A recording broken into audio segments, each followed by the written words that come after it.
سلام علیکم بینندگان عزیز. امروز 16 اکتبر سال 2025 من حاضر آسایشگاه دکتر طاهری فصل ترما. من ببینید فصل ترما با چقدر زیباتر. من این گل ها همه چی به نگاه کردن در کار.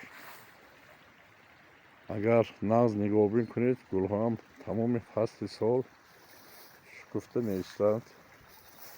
من اینجا با ریحان، من این طرفش بلگرسکی، قرنفل بلغاری، من این طرف کرم. همین برای سلامتی انسان مفید است و برگ‌ها هم بینید زرد شده ایستادن. البته خبر داده است که خنکی نزدیک شده ایستاده است. من ترما آهسته آهسته می بیاد، خیر خوش میکند، باز زمستان می بیاد.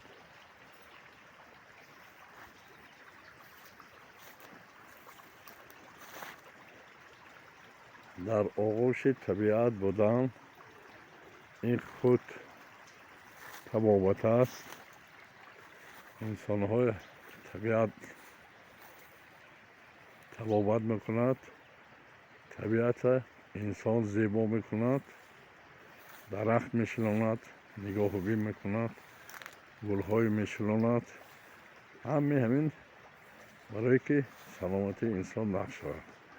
من اگر شما دویم در همین سبزه ها نگاه کرد ایستادن گرید، هم عصبتان آرام میشد، هم نور چشمتان پرقوتتر میشد. من زردالو، مردم ما عموما برگ زردالو استفاده نمیکنند، در دیگر مملکت ها از این چای تیار میکنند.